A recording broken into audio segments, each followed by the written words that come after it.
I mean, the Spanish league table at the moment is fascinating, actually. We're talking about Real Madrid. Yeah. Good morning. You're now off mute. Morning. Morning. Good morning, everyone.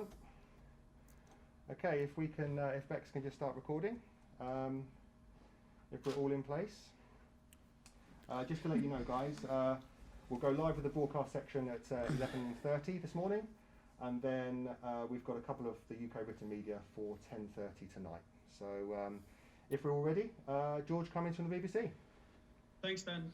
Good morning, Mikel. Hello. Could I just start with, I know the club put out a statement regarding David Luiz, but how is he? Have you spoken to him in the past few days? And just what's his general condition, really? No, he's feeling fine. Obviously, he had a really nasty cut, but they keep monitoring him and checking him, and he was absolutely fine. We made a statement just to clarify a little bit the situation. Obviously, some people can have the perception that whether he should have continued or not. Thankfully, we have one of our leading authorities in this country, which is Gary O'Driscoll, which is our doctor, who has a massive experience, not only in football, but in rugby as well. And he knows exactly what to do. He did all the testing, he followed all the protocols, and we were very comfortable to carry on playing. But obviously you have to make a decision in 1 minute. You know, when someone is bleeding, when you have a massive concussion next to you with somebody that his life is under threat, and maybe it's a moment that we can think that maybe we can give these people a little bit more time and use a temporary substitution, for example, if we don't want to find ourselves in those positions. But what I can tell you that everything was done in the right manner, and the only aim here is to protect the welfare of the player, and that's all.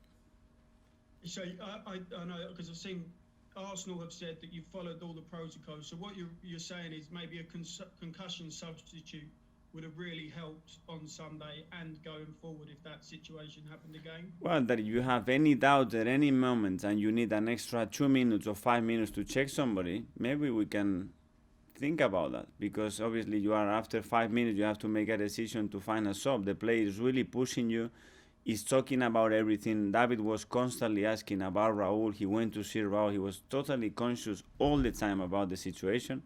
The player wants to carry on playing, and the doctor has ticked all the necessary boxes to be certain that the player is okay to continue. So if we have any extra doubts, okay, we give them a little bit more time if necessary. But you cannot play as well 10, 15 minutes with 10 men in football. Bring that rule in now? What's stopping you bring that rule in now? I don't know. It's just a suggestion. You know, you want to be extra careful and extra conscious, and I don't know. Maybe it's an option. Could David play on Sunday against Tottenham?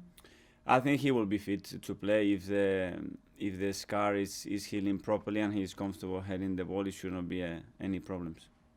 Okay.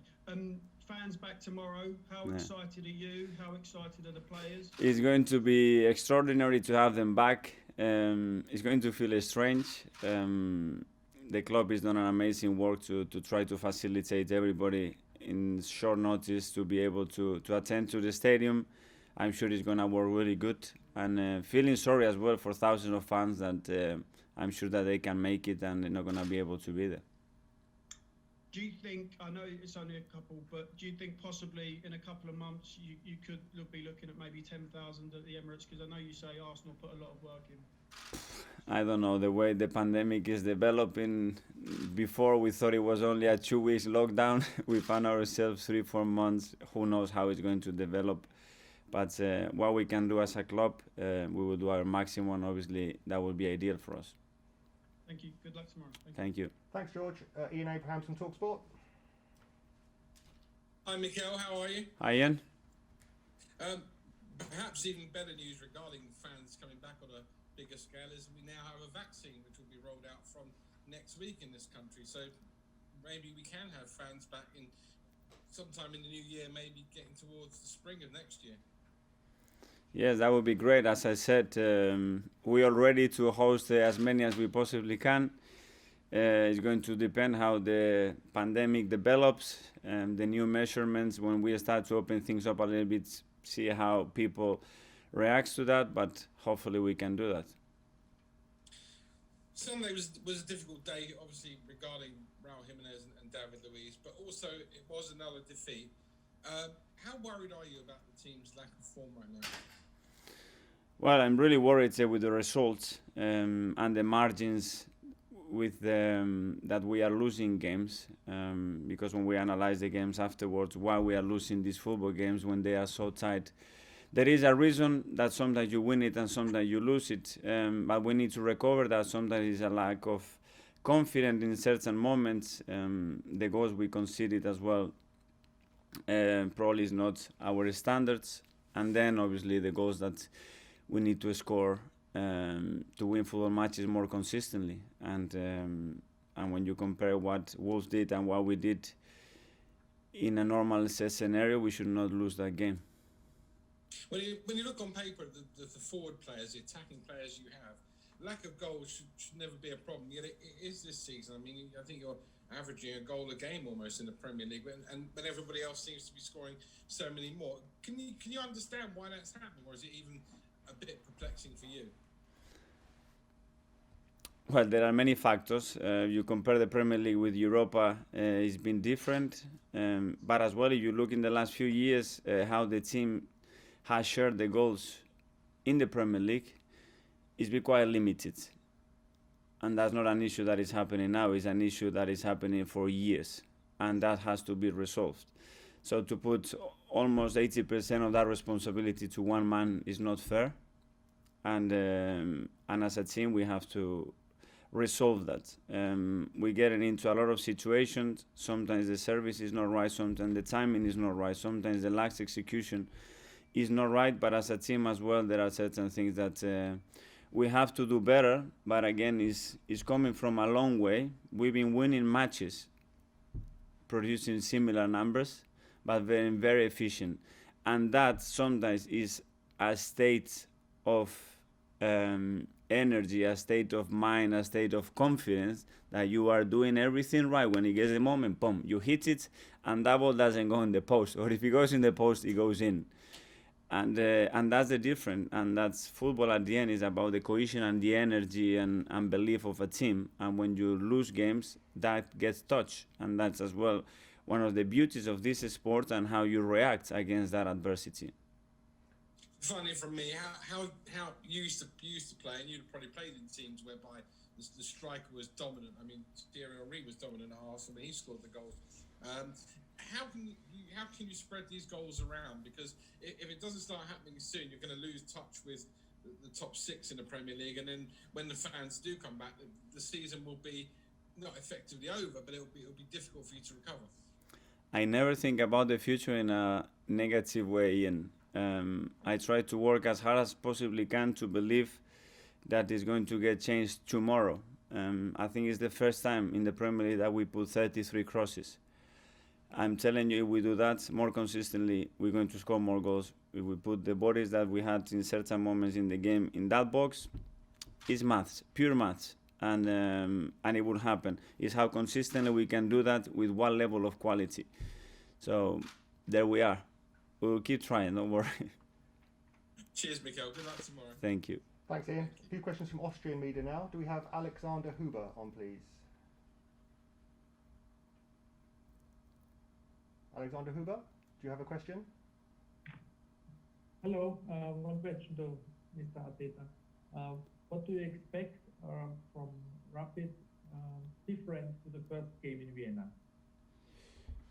I think nothing different. I think we know each other much better now after the first game, where we had periods where we have difficulties to attack them the way they set up.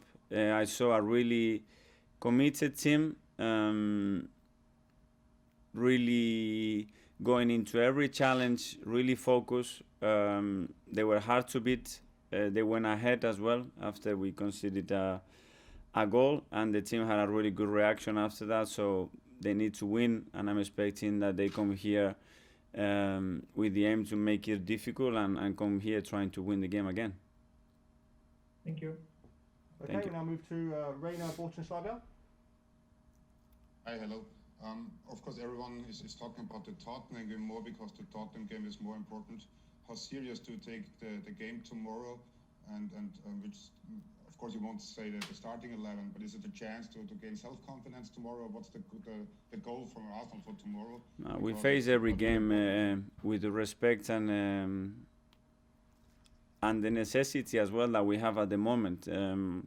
We've been really consistent in other competitions apart from the Premier League. I think we've played 16 competitive games this season. We've won 10, lose 5 and draw 1, all of them in the Premier League, and we cannot treat any game differently. Our aim is to go there tomorrow. We have a really bad taste for losing the game against Wolves. We have to put it right, and the best way to do it is playing you at your best level and winning football matches. Thank you. Thanks, Rainer. Is Alois Chida there, please, from Austria? Alois Chida, do you have a question? If you don't, that's not a problem. Is Martin... Oh, Alois. Thanks, no. thanks, I'm fine, yeah, everything answered, thanks. So no question. Okay, no problem. Does Martin Lang have a question from Austria? Okay, no problem. We'll move on to Geraint Hughes from Sky Sports. Thanks, Dan. Hi, Mikel.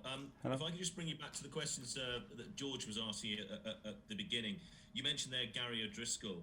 Have you had discussions between yourself and Gary and the other members of the staff about, before Sunday happened, about the need for maybe temporary substitutions? Obviously, you mentioned his background in rugby as well. They've had HIAs for a number of years, the head injury assessment. Have you discussed this in the past and maybe had any joy in trying to speak to the authorities about getting a temporary substitution implemented? Yes, we have had conversation regarding that issue, and there have been conversations going on. Obviously, it's never happened in football. It happened, and it's very common in other sports. And it's just a suggestion, you know, if we want to be extra protective, which I think we have to be in certain moment when we really are considering the welfare of the players, and have a fair competition while the game is still running. It's an option, and Gary has a huge amount of respect around the world, and a huge amount as well of experience in all these kind of things. And Mikel, what do you think that yourself and everyone, the backroom staff of Arsenal, has learnt from Sunday? Because yeah, this has happened before, but it was so sort of stark what happened on Sunday. What lessons have you learnt in the last day, 2, 3, that maybe Arsenal may use going forward? Should hopefully never happen again, but should it happen again? Well, I don't know. I think it's there are certain things in these sports that they are inevitable. So that clash, hopefully not, but it's very probable that it happens. I don't know at what extent. How can we avoid that? I think it's almost impossible. There are so many unpredictable things that can happen when you have 22 players running in all kind of directions, fighting for a ball. Again, I insist with the protocols, with everything that we did in terms of the testing and trying to protect the players straight away. You see the assistants in the stadium, how quickly they went to look after Raul, which from here we want to wish him obviously the best recovery and love to his family as well, and to Wolves, because it was a really difficult time, and let's see what happens in the future. But honestly, Geraint, it's difficult to avoid this circumstance. It happened in the past, and yes, we hope that it's never going to happen again, but nobody can guarantee that. Just a quick final one for me, different subject, Mikel. Just an update on Thomas Partey. Are we looking maybe longer term? I know you have given an update recently, but I don't know. He's been training separately in the last week or so. We have to scan him again to see how he's feeling. He's a player that is so willing, that is pushing us every day because he wants to do it. At the same time, we have to protect and make sure that when he gets back in the team, he's ready to do that, and whatever extent of minutes we can use him. So this week is going to be crucial the moment he starts to train in parts with the team, see how he's feeling and how he's evolving day to day. Thanks, Mikel. Thank you. Thanks, Gareth. We'll move to Mark Manbryans from PA, please. Morning, Mikel. Just quickly on Thomas, do Hi, you Mark. expect him to be available on Sunday? We don't know. Again, he's really pushy every day. He's trying to get around the doctor and the physios. He hasn't trained with the team yet.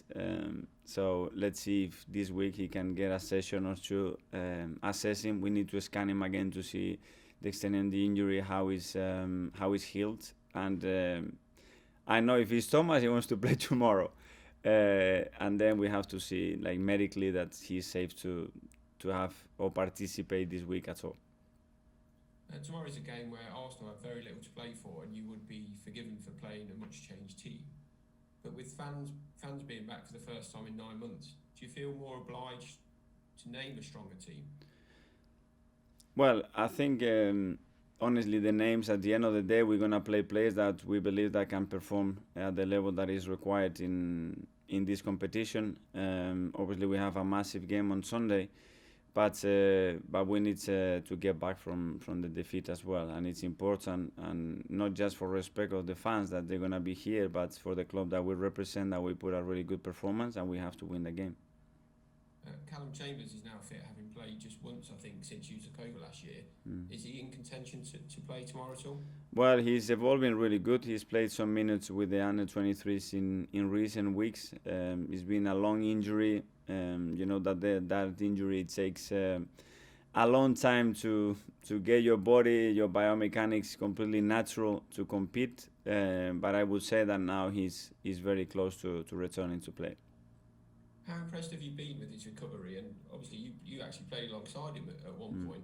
So would you say he's had a few bad injuries over the years? Have they stopped him from developing into what could have been a first-choice defender for club and for country, maybe? Well, he got injured against Chelsea, if I remember correctly, and he was starting the game. He was having a really good time. I think his performances were much more stable. He was growing in confidence. He matured a lot from his spells on loan at different clubs as well. And then he's a fantastic character. He went through the injury in an incredible way. Everything that is involved with him, and doing the rehab, doing training, talks so incredible things about him. He's such a nice guy, character to have around. And then he's a player that we can utilize in different positions, which is really helpful as well for any squad. So we want to have him back, and as I said, I think he's very close. Thanks, Mark. We'll go to Art de Roche from The Athletic. Hey, Mikel. Hi. So obviously, since we've come back to football after the most recent international break, Arsenal have been playing mostly with a back four, and it's not the first time you've done that. We've seen that in June when you played against Brighton and Man City, but you changed to the back three. Is there a case of being more comfortable in that system now, or are you still looking for the right pieces to fit that puzzle? No, but that discussion between the back four and three is depending on the phase of the play. That we are in one formation and another, and with the same players we can do it in one way or the other. I understand your question. I think depends a little bit as well about the opponent, how they set up, what they do, what their strengths are, where we can get caught and where we can hurt them. But it doesn't really change much from 5 to 4. There is only in one phase that we change something. The rest, it's always the same.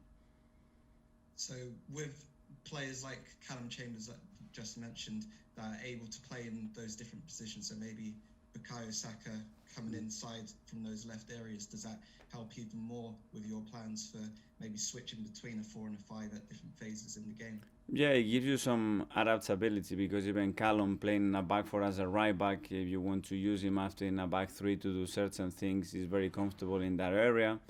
You win some heights, you win other characteristics that are different to, for example, Hector or Cedric in that position.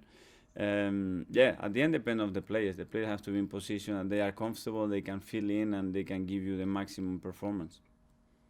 And the final one from me, last week, Alexandre Lacazette played a little bit deeper where he was linking play with Reece Nelson and Nketiah. Is that something we can expect to see a little bit more, or was that just a little bit of an experiment from you? No, obviously we wanted to play a team where we had two strikers, and a way to do it with the qualities of Eddie and Laka was to drop Laka a little bit in situations and zones that he's very comfortable doing, while Eddie is more as a pure 9, and it's something that we can use as well in the present and the future. Cheers. Thanks, Thank you. Art. We'll go to Charles Watts from goal, please. Hi, Mikel. Hello. Trust the process is a phrase we've sort of come to know with you and go hand in hand with you. Obviously, now it's been a struggle, recent results in the Premier League. Has there been any sort of change from this process? Have you, I don't know, sort of team meetings, post-mortems, that sort of thing, just to get everyone's opinion on why they think things are going wrong in the league, or is it you still sticking to that process and confident it'll come good? A process has to be reviewed constantly with what you do, with what we are trying to achieve, why things are working, why they're not, or if things are working, our results are not working. I think just to focus on one thing, you can get carried away and not look from the focus that is needed. I was certain that we're gonna have moments of adversity, and they are necessary, and you learn a lot from moments of adversity. The challenge of moment of adversity, and in this industry, is how you react to them. If you become impatient, if you get frustrated and you share that frustration, and that obviously brings a big lack of confidence, or if you maintain the purpose and the aim. For me, the dream that I have, with the love I have for this football club, to achieve the level that this club deserves and build the project that it takes, believe me, it takes time. And this is not a month or 3 months. This is time and time and time, and a lot of good decisions and a lot of support. And this is where we are, and I'm ready to fight. I'm ready to fight all the way through, because I believe that we can do it, going through difficult periods, seeing who responds and who doesn't, and how we react as well as a club through different periods, and how we stick together when the things are not going well. Because when the things are going well, it's easy. It's easy. Everybody wants to be there in the front page, in the front of the TV, celebrating and being part of something. But unfortunately, at the moment, we are not that good, and the lines are really thin, and we need to be really humble and understand that these thin lines, but if we do it, we can compete against any team, and we've shown that, and we've shown what happened in the last 5 years against certain teams, and what we've been doing against big teams in the last 12 months. And it's not because of me or something, it's because the belief, the trust, and as well the response that every player had in every action. And it's not any surprises that we can compete against any team, but our reality today as well is that we can lose against any team. And Wolves, with what they did, they won against us. And it happened the same with Leicester. With which margin, who deserved more or less, at the end of the day, we lost. And we lost for certain things that have to be corrected straight away, but unfortunately, sometimes they take time.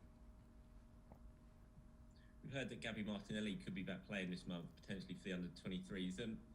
We all saw how special a talent he was when he broke through last season. How much of a difference do you think he could make to this side when he's back? And where do you see him fitting in when he's fit again? Gabby is another one that even in a moment of adversity, you see him training, and everything he brings and contributes to the team, his energy, his passion, his motivation, is translating everything, positive emotions to everybody. And he tries and goes again, and he wants to score a goal, and he's ruthless in training in every single action. So the more players you have to add that, the more staff you have to add that, at the end that gets translated to what happens in the football pitch. And over time, you will be stable. So Gabby is another one that, just with his presence, brings something different to the team, and we need players like him. Okay, Charles. There's lots of expectation on him, though. I think because he's been out for so long and everyone remembers how good he was, everyone thinks he's going to come back and hit the ground running. Is that fair after such a big injury and how young he is? Time is the key word in this industry, and nobody's going to give you time. The moment that ball doesn't go in the net and you lose a football match, you're going to question all the rest. So with Gabby is the same. Now he needs time. He's done it for a period of time or in certain moments throughout a game.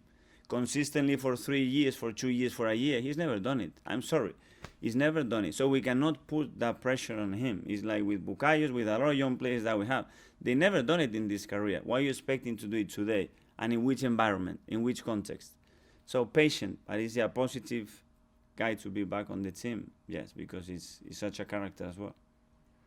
Thanks, Charles. We're going to go to the last couple on the embargo of 10